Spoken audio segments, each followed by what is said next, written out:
দেখো দেখো ডাক্তারবাবু যা বলছে না সব মিথ্যে কথা বলছে।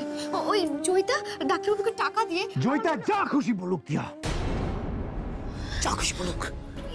প্লিজ দিয়া প্লিজ, আমি তোমার কাছে হাত জোর করে বলছি, প্লিজ তুমি সংসারের এইসবের মধ্যে নিজেকে জড়িও না। ডক্টর মিথ্যে বলছে তো? মিথ্যে বলছে তো? কি প্রমাণ করতে পারলে?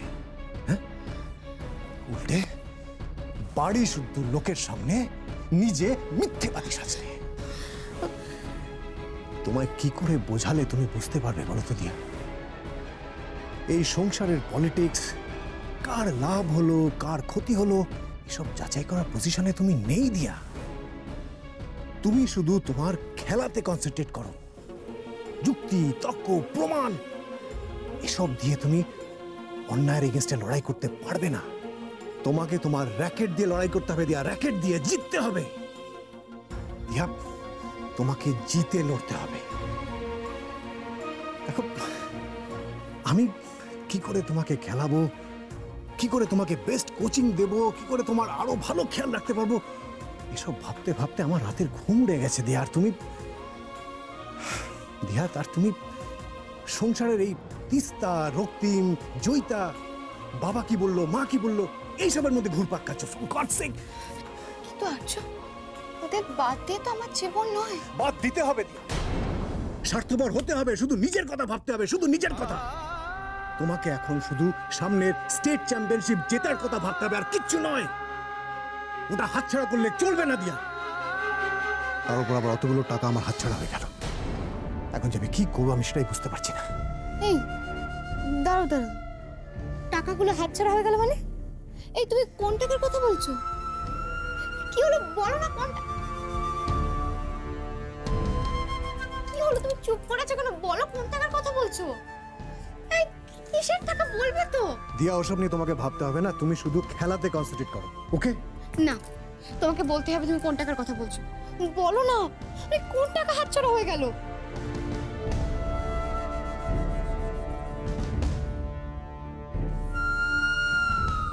দিয়া, আমি 1 লাখ টাকা আমার গাড়িটা বিক্রি করে দিয়েছি।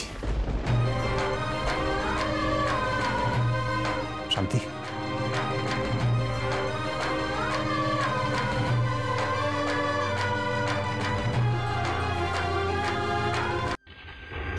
কি বলে? তোমার অত শখের গাড়িটা তুমি বিক্রি করে দিলে? শখ দিয়া, এখন শখ আহ্লাদ এসব পূরণ করার সময় নয়। সংসার খরচ, তোমার খেলার খরচ, তার জন্য প্রচুর টাকার দরকার দিয়া। কিন্তু গাড়িটা বিক্রি করে তো কোনো লাভ হলো না। যে 1 লাখ টাকা পেয়েছিলাম, বাড়ি ফেরার পথে গুন্ডারা সেটাও কেড়ে নিল। থানাতে গিয়েছিলাম আমি রিপোর্ট করতে, কিন্তু ওরা এফআইআর লিখলো না। আমার দৃঢ় বিশ্বাস জানো দিয়া, এর পেছনে মায়াঙ্ক আর তার গুন্ডাদের হাত আছে। আমাকে কি ভূতের মতো লাগছে? মানে আইশ্যাডো আর ব্লাশারটা ঠিক হয়নি না? চল চল চল, তোমার ঘরে গিয়ে দেখি। কথা আছে, চল চল। ও ব্যাগটা আমাকে দাও, ব্যাগটা আমাকে দাও। এই যে ধরো ধরো ধরো। So irritating. জয়ী, তুমি এখানে কি করছো? ডক্টর তোমাকে বেড রেস্টে থাকতে বলেছেন না? আর তুমি কেন নিহারদের সঙ্গে কথা বলতে গেছো? আমার তো মাথায় ঢুকছে না। ওদেরকে যত তুমি লাই দেবে না, ওরা তত মাথায় উঠে যাবে। চলো চলো ঘরে চলো, সবে চলো চলো। আমার কথাটা শোনো, আমার কথাটা শোনো। কি হলো? আসলে না জানো তো, আমার ঘর থেকে না ঘুঙুরের আওয়াজ আসছে। আগের দিন রাতেও এসেছে আওয়াজটা, জানো তো? ঘুঙুরের আওয়াজ? জয়ী, তোমার কি মাথা টাথা খারাপ হয়ে গেছে? বাড়ি ভর্তি এত লোক রয়েছে, এর মধ্যে এই দিনের বেলায় আওয়াজ, ঘুঙুরের আওয়াজ? শোনো শোনো শোনো, এই বাড়িতে ঘুঙুর পুরে কে হাঁটবে? না না, তুমি আমার কথাটা শোনো, ট্রাস্ট মি, আমি আওয়াজটা শুনতে পেয়েছি। জয়ী, এটা তোমার মনের ভুল। তোমার শরীর দুর্বল রয়েছে, তাই তোমার এসব মনে হচ্ছে। চলো একটু রেস্ট নাও, ঘুমোও, দেখবে সব ঠিক হয়ে যাবে। না, তুমি আমার কথাটা প্লিজ বিশ্বাস করো, প্লিজ। আমি কোনো কথা শুনতে চাই না, তুমি চলো চলো চলো, রেস্ট নেবে। আমি তোমাকে যেটা বলছি, তুমি আমার কথাটা একবার শোনো, একবার শোনো। আমি শুনেছি আওয়াজটা এই ঘর থেকে। এটা মনের ভুল, তুমি রেস্ট নাও, একটু ঘুমোও, তাও দেখবে ঠিক হয়ে গেছে। না না, যাও যাও যাও যাও।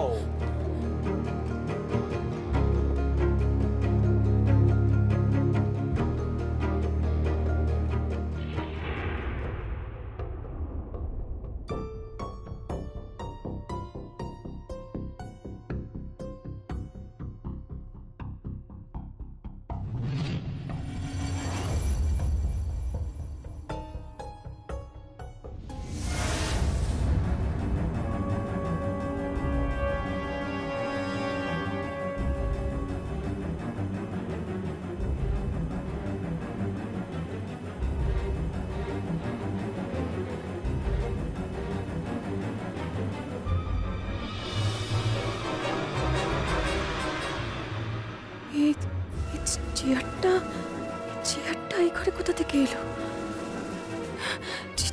চেয়ারটা ওইভাবে তুলছে কেন? কে এসেছিল? কে এসেছিল এই ঘরে? কে এসেছিল? এবার তোমাকে কি বাঁচাবে সইতা?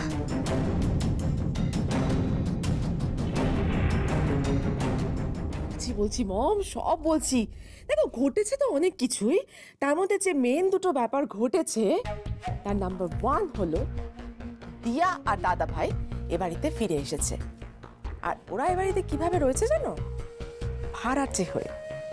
মাসে মাসে 5,000 টাকা করে ওরা বাবাকে ভাড়া দেবে। ও মাই গড, নিজের বাবাকে ভাড়া দিয়ে বাড়িতে রয়েছে? আচ্ছা, হ্যাঁ, মনে পড়েছে আমার। এটা সম্ভব ওই পিতা পরম শত্রু সিরিয়ালটা না? এরকম এই মেগা সিরিয়াল না তোমার মাথায় খারাপ করে দিয়েছে। কাজের সময় যত সমস্ত উল্টো পাল্টা কথা। ঠিক আছে, সরি, বাকিটা বলো। শোনো, মন দিয়ে শোনো। নাম্বার 2, দিয়া কোনোভাবে ডাউট করেছিল জয়িতা প্রেগন্যান্ট নয়। তাই জয়িতা ডক্টরকে দিয়া এ বাড়িতে নিয়ে আসে। আর তারপর আর কি হবে? মাঝখান থেকে দিয়াকে সবাই মিলে তুলোধনা করছে। বেবি, তোমার অবস্থাটা কি? মানে তুমি কোন দলে রয়েছো? তোমার রোজগার পাতি কিছু হচ্ছে, নাকি তুমি সেই আগের মতনই একবার এই ঘাট একবার ওই ঘাট পিং পং বলের মতন ঘুরে ঘুরে বেড়াচ্ছ? মম, তুমি একদম ঠিক বলেছো। ওই পিং পং বলের মতো একবার এ ঘাট থেকে ও ঘাট, ও ঘাট থেকে ঘাট, এই করে যাচ্ছি আমি। এক পয়সা আমদানি নেই, কি করে কি হবে বলো তো? আর পয়সা যেখান থেকে আসার কথা ছিল, ওই জয়িতা, চীনা, বাবা, ও তোমাকে দলেই নিচ্ছে না। তবে যাই বলো মম, ওই জয়িতাকে না I can't tolerate. She is so irritating. আর বাকি রইল দিয়া। দিয়াকে আমি কি করে সাপোর্ট করি বলো তো? ও তো নিজেরই ভিখারির দশা। দেখো বেবি, ভিখারির দশা হোক আর যাই হোক, তোমাকে তো টিকে থাকতে হবে। আর তার জন্য তোমাকে একটা দলে ভিড়তে হবে। তো দিয়ার দলেই থাকো। কথাটা তুমি মন্দ বলোনি, দিয়াকে সাপোর্ট করা। কিন্তু আমি দিয়াকে কি করে ভরসা করি বলো তো? ওর তো এ বাড়িতে নিজের অবস্থাটাই দিনকে দিন নড়বড়ে হয়ে যাচ্ছে। এই যে যেমন আজকেও জয়িতার কাছে যেভাবে ইনসাল্টেড হলো সবার সামনে, তাতে ওর মুখটা যেভাবে কালো হয়ে গেল, এরপর কেউ পারবে আবার ঘুরে দাঁড়াতে? মম, দিয়া কি পারবে আবার পাল্টা মার দিতে?